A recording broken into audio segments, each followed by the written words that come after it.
Tonight, 3 Christmas stories. Some things should never come down the chimney.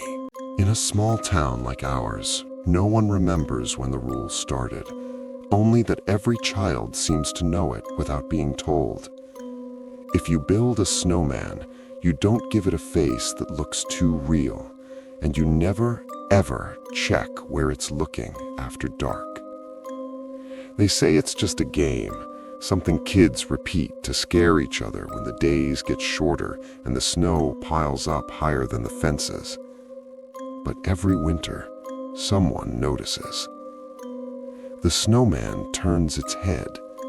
Not all at once, not enough to be obvious, just enough that you start questioning whether you remembered it correctly. It always begins the same way. The children build it in the square near the old playground, packing the snow tight, laughing, arguing over the scarf, the buttons, the shape of the mouth. Someone always insists on giving it eyes made of dark stones, smooth and round, pressed deep enough that they don't fall out when the wind comes. By evening, the snowman is finished, standing slightly crooked, arms stretched wide as if it's caught in the middle of a question it never gets to ask. That's when the watching starts. The first night, nothing seems wrong. The head faces the street, the empty road glowing under the streetlights, the town quiet in that way it only gets during winter holidays. The second night, someone swears the head is angled just a little more to the left. They laugh it off. Snow settles. Things shift. The third night, no one laughs, because now it's not looking at the street anymore. It's looking at the houses. I noticed it from my bedroom window, standing there in the cold. The snowman's dark eyes turned just enough that they seemed to follow the line of the roofs, as if it were counting something only it could see. I told myself it was nothing, that the wind must have nudged the head, that memory plays tricks when nights get long. But the next morning it was facing my street. Not directly, not yet. Every night after that, the head shifted again, always by the smallest amount, always closer to the same house, always stopping just short of being undeniable. Mine. I stopped checking after that, or at least, I tried to. There's a difference between not looking and not knowing, and the body understands it long before the mind does.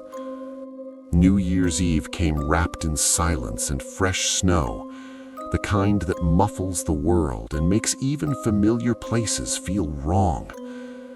The town gathered early, fireworks planned, lights strung across the square. The snowman still standing where the children left it, scarf stiff with frost, arms locked in the same open gesture. No one mentioned the way its head was facing now, straight down my street. I stayed inside that night, lights low, curtains half drawn, listening to the distant sounds of celebration fade as midnight approached. That was when I felt it, the sense of being measured. Not watched in the way people watch, but observed patiently, as if something had all the time in the world and nowhere else to be. At exactly midnight, the fireworks began, distant flashes of light bleeding through the curtains, reflections dancing across the walls. And somewhere between one explosion and the next, everything went quiet again. Too quiet. I moved to the window without meaning to, my body already tense, already certain of what I was going to see. The snowman was no longer in the square. It stood in my yard. Not fallen, not dragged, placed. It was close enough now that I could see the uneven texture of the snow, the cracks along the packed surface where the cold had tightened it, the dark stones of its eyes reflecting the faint light from my window. Its head was perfectly straight, facing me. I didn't open the window. I didn't move the curtains. I stayed where I was, breathing shallowly, watching the way the shadows around it seemed heavier, thicker, as if the night itself had gathered to stand beside it. Nothing happened. Minutes passed.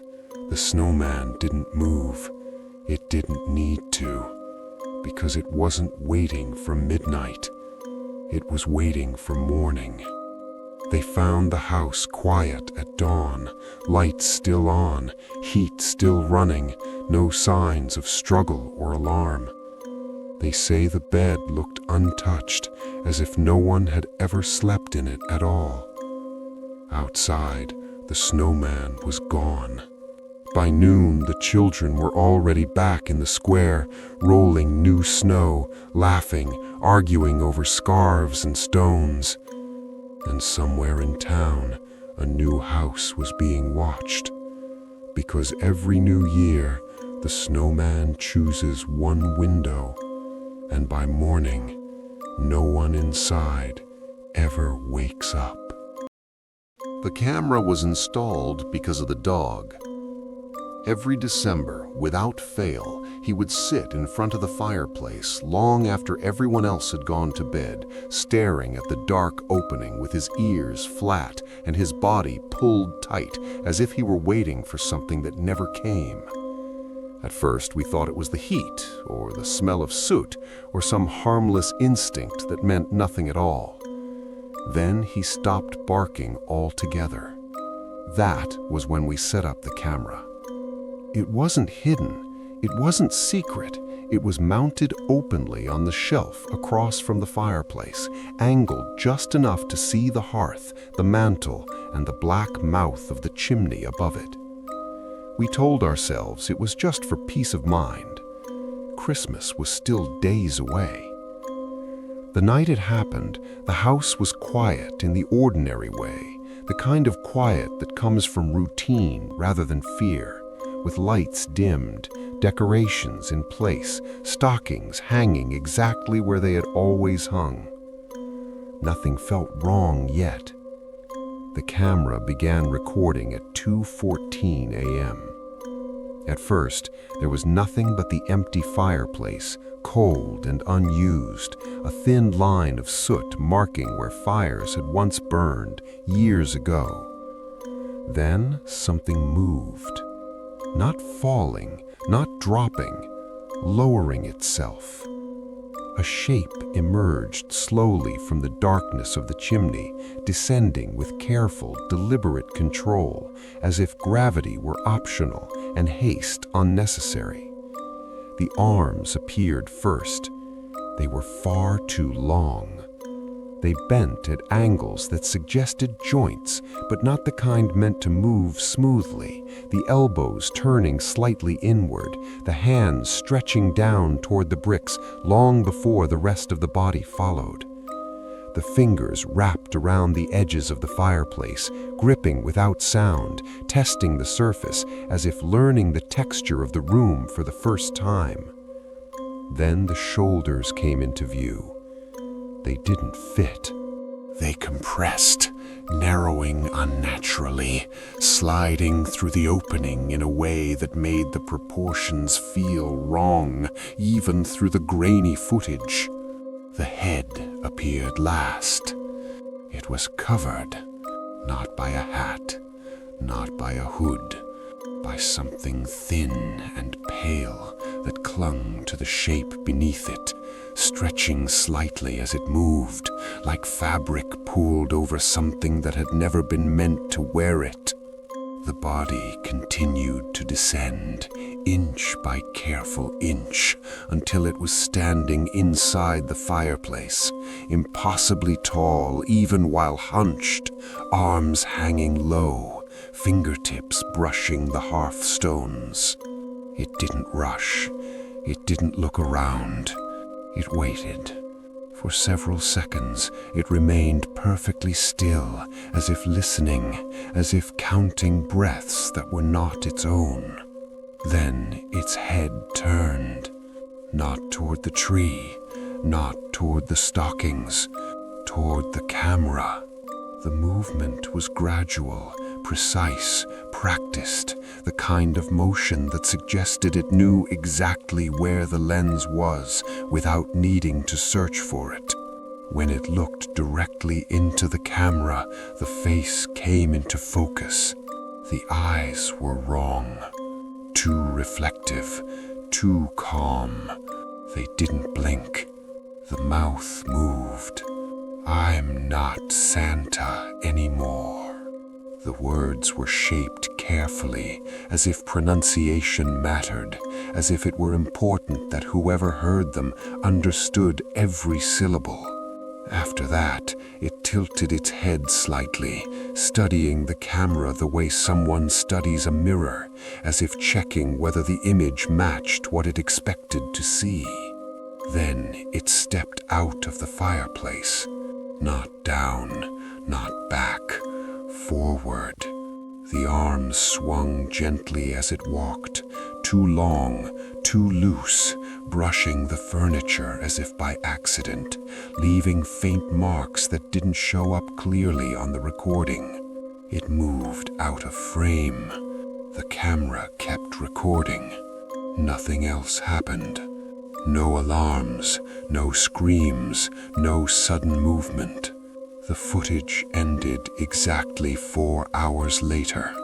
They found the house unchanged at dawn, decorations untouched, presents still wrapped, the fireplace cold and clean, as if it had never been used at all. The dog was gone. There were no footprints, no signs of entry. Only the camera, still running, and on the last frame, just before the recording stopped, the lens reflected a shape standing behind it, arms hanging too low, head tilted, waiting.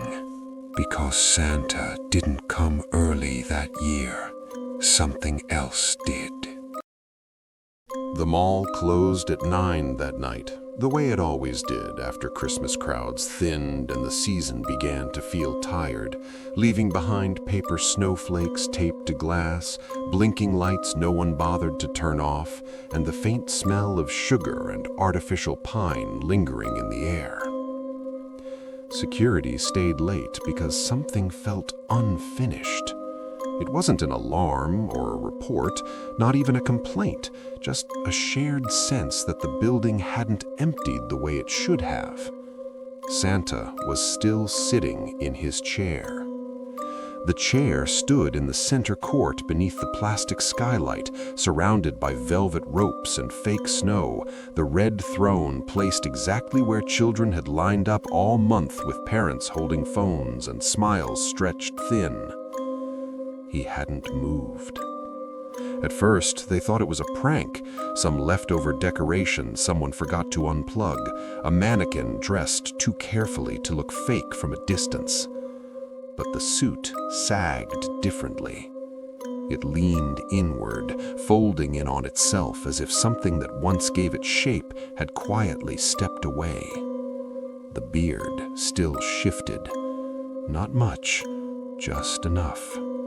A faint rise and fall, slow and patient, as if air were passing through hair that no longer belonged to anyone. The guards approached together, boots echoing too loudly in the empty space, the sound bouncing off storefronts with metal gates pulled down like shut eyes. "Sir?" one of them called. No answer. Up close, it was worse.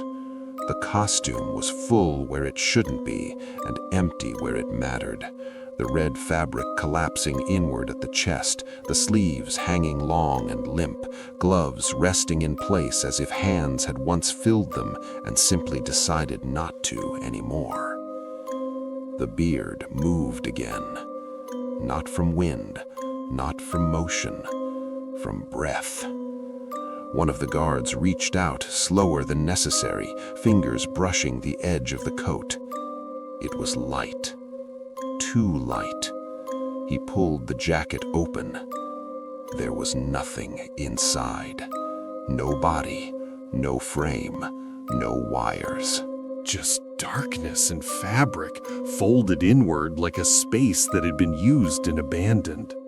The beard continued to move. They stepped back at the same time, the chair rocking slightly, fake snow shifting across the floor with a dry, whispering sound. Someone suggested checking the cameras. They went to the security office, the room lit too brightly for how late it was, monitors humming softly, rows of recorded hours waiting to be scrubbed through. They rewound to earlier that day. Families filled the screen, children bundled in coats, parents smiling, phones raised, the Santa chair occupied exactly as it always was. Except something was wrong. The children weren't sitting. One by one, they stepped up to the ropes and stopped. They stood in front of Santa, not climbing onto his lap, not being lifted, just standing there. Some of them reached out, then pulled their hands back. Their faces changed. Smiles faded. Eyes widened. Several children began to cry. Not loudly, not dramatically. The quiet kind. The kind where shoulders shake and mouths open without sound, as if the body knows it's safer not to draw attention. Parents knelt, spoke softly, tried to guide them forward. Santa didn't move.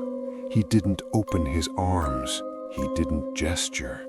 He stayed perfectly still, head angled downward just enough that his face remained hidden beneath the brim of the hat and the curtain of the beard. One child pointed, not at Santa's face, at his chest, at the place where something should have been. Another child stepped closer, stopped, then stepped back, as if the space in front of the chair felt wrong. None of them ever sat down, not once. The footage showed parents eventually giving up, laughing awkwardly, reading their children away, whispering reassurances that sounded thin even through the speakers. Santa remained. He never shifted, never adjusted, never breathed on camera. Until closing. When the mall emptied and the lights dimmed, the camera caught something subtle. The beard moved. Not much, just enough. The guards didn't watch the rest.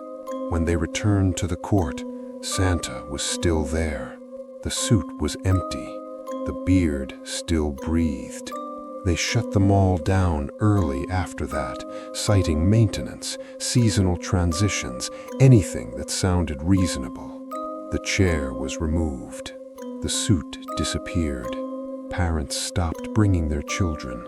But some of the guards say that late at night, when the mall is closed and the lights are low, they still feel something sitting in the center court, not visible, just present, waiting in a chair that no longer exists, breathing through a beard that no one wears anymore, patient and still, the way it was when the children stood in front of it and cried instead of sitting down, because they saw what the adults couldn't.